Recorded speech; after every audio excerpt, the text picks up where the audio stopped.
Ethereum va-t-il faire son comeback? Salut à tous les amis, j'espère que vous allez bien, c'est Pablo. On se retrouve pour une nouvelle vidéo sur le Meilleur Club. Cette fois-ci, on va parler d'Ethereum, les amis. Il y a énormément de choses à dire. Avant de commencer la vidéo, les amis, n'hésitez pas à follow Merov et Q42. Donc, vous aurez tous les liens dans la description, les amis. On enchaîne tout de suite sur la vidéo, les amis. Ethereum, on le voit, hein, depuis 2 ans, ça sous-performe énormément, que ce soit sur la phase baissière ou sur la phase haussière, pour tout un tas de raisons, d'accord? On a vu globalement au niveau des ETF que c'était assez décevant pour le moment, alors que BTC en a battu des records de volume, etc. au lancement. Là, globalement, Ethereum, c'est assez compliqué. On est depuis le début sur du moins 477 millions de dollars de sortie nette. Donc, pour l'instant, les ETF ont amené de la pression vendeuse. Globalement, on est sur un projet, donc Ethereum, qui est dépendant des Layer 2, d'accord, pour désengorger le réseau. D'ailleurs, on va en parler.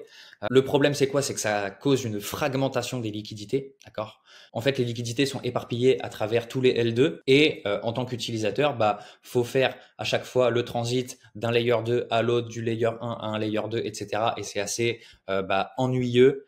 Et c'est aussi coûteux en termes de frais, d'accord. Globalement, j'avais vu une stat, j'ai rien trouvé pour vous la ressortir, mais il y a un layer 2 qui est créé tous les 19 jours. Et il y a encore eu un L2 il y a pas longtemps de la part de Sony, Solenium, un truc comme ça, il me semble, qui est sorti il y a pas longtemps.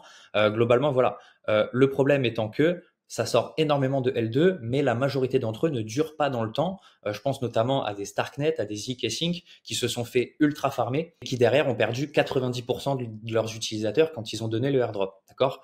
Le seul layer 2 qui a un petit peu de traction et qui progresse dans le temps, c'est Base, d'accord, qui est quasiment sur ses ATH en termes de TVL, qui attire de l'attraction communautaire pour tout un tas de raisons. Il y a des meme coins à plusieurs milliards de capitalisation. Il y a des protocoles qui sont propres à Base, alors que la majorité des Layer 2, comme Arbitrum par exemple, c'est juste une copie du Layer 1 en moins cher. Et globalement, ça attire pas énormément de monde. Si on est totalement franc et qu'on regarde la réalité en face, d'accord? Donc, ce qu'il faut avoir en ligne de compte aussi, c'est que on est actuellement en termes d'activité on-chain sur Ethereum dans les plus bas, d'accord? Il se passe quasiment plus rien sur Ethereum. Donc, on est le GUE est de 1, donc on est vraiment au plus bas. Le GUE a déjà dépassé 100. C'est pour vous dire, l'activité on-chain, elle est vraiment très très très basse en ce moment sur Ethereum. Et malgré tout, on est à 5,48 $ pour swapper ces tokens, d'accord? Donc, c'est hors de prix. Faire de la DeFi sur Ethereum, c'est hors de prix. Malheureusement, il n'y a aucune narrative hot en ce moment qui tourne sur Ethereum. On l'a vu, les mêmes coins, c'était beaucoup sur Solana ces derniers temps. En ce moment, et Base aussi un petit peu. C'est pour ça aussi que Base est mon layer 2 préféré et celui sur lequel je suis le plus optimiste. Donc on l'a vu, voilà, les meme coins, c'était beaucoup sur Solana. En ce moment, il y a une petite mouvance meme coin autour de Tron.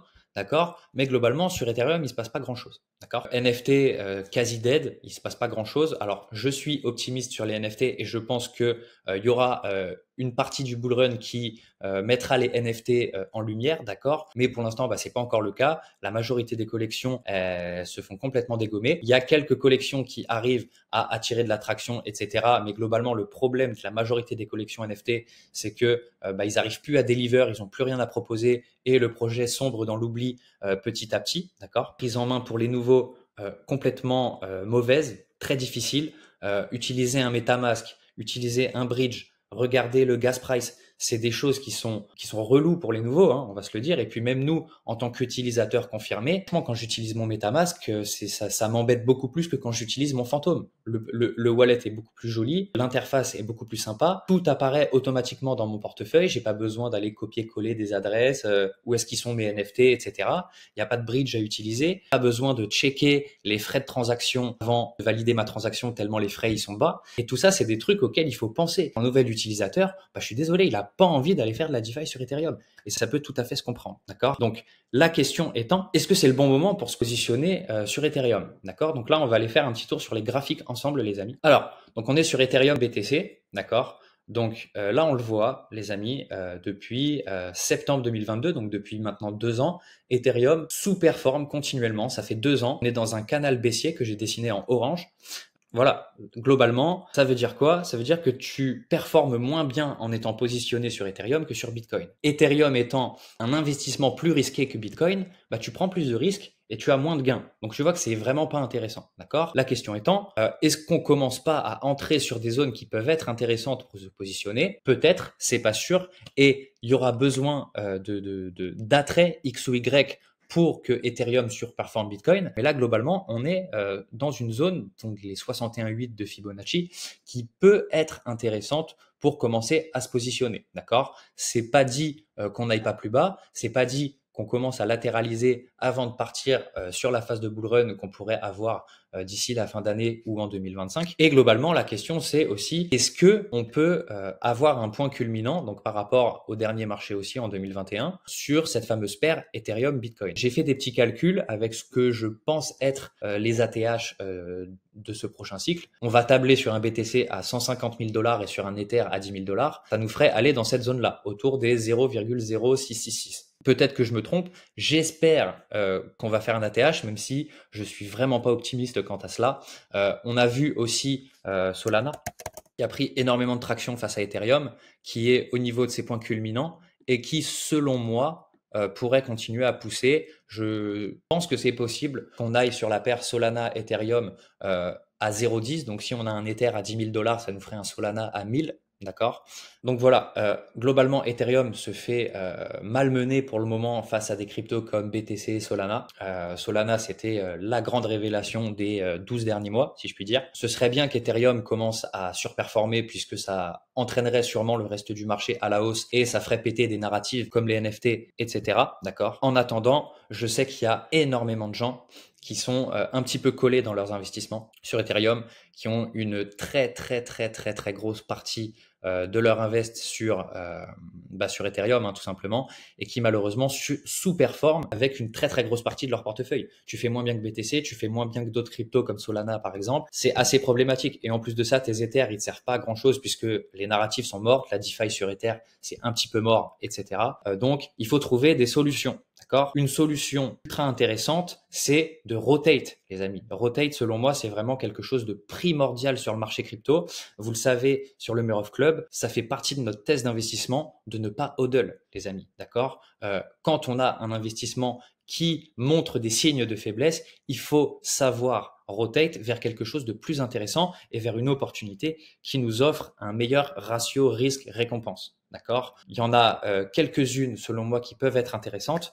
Déjà, la première, c'est d'aller trouver une autre crypto que Ethereum pour aller surperformer Ethereum. D'accord. Typiquement Solana, comme je vous le montrais précédemment, on a changé ses Ethereum contre du Solana, on a battu Ethereum et maintenant, on peut récupérer encore plus d'Ethereum si on pense que Ethereum va surperformer par la suite. D'accord. La deuxième, ça va être de rotate vers ce qu'on appelle du bêta, donc des jetons de l'écosystème Ethereum qui offrent des bonnes opportunités pour potentiellement surperformer Ethereum sur un tronçon de marché. Typiquement LDO. On va retourner sur les graphiques. Donc là, on va faire LDO USDT / Ethereum USDT. Donc là, vous voyez typiquement LDO, c'est pas un conseil en investissement, bien entendu, mais LDO, on pourrait être sur un prix, une zone de prix qui est intéressante pour faire une rotate de Ethereum vers LDO, dans le but de battre Ethereum sur un tronçon de marché et aller récupérer ces Ethereum beaucoup plus haut. D'accord. C'est vraiment ce but, les amis. Nous, on n'est pas dans le hodl, on n'est pas dans le DCA. Le but, c'est vraiment de rotate, d'être dynamique et de constamment chercher à être exposé le mieux possible. D'accord. Troisième rotation qui peut être intéressante, même si je pense que ce sera encore plus intéressant plus tard, ça va être les NFT. Donc, je vais pas liker je vais pas forcément liker les collections NFT que je regarde. On va laisser ça en alpha pour les membres du club, les amis. D'ailleurs, n'hésitez pas à nous rejoindre. Vous aurez le lien en description pour remplir votre formulaire et prendre un rendez-vous avec moi ou un autre membre de l'équipe. Et troisième manière de rotate, ça va être Q42, les amis. Q42, qu'est-ce que c'est? C'est une plateforme de launchpad qui vous permet d'investir en early stage dans des projets crypto. Nous, on pense que c'est celui qui est placé en premier qui est le mieux loti sur les marchés. Donc, quoi de mieux que d'être investi dans le projet avant même que le jeton sorte? D'accord. Nous, on a remarqué que le marché crypto était un marché qui allait très vite, que ce soit en termes d'innovation, de narrative, etc. Et globalement, c'était déjà le cas en 2021. La majorité des projets ne récupèrent pas leur point culminant d'un marché haussier à l'autre. Et globalement, c'est le challenger qui a toujours raison. Pourquoi? Puisqu'il arrive, il est tout frais, il est tout beau, il est tout neuf, il est tout propre. Il est beaucoup plus au goût du jour, d'accord? Et c'est lui qui vient concurrencer les Dino Coins, d'accord? Donc beaucoup plus intéressant.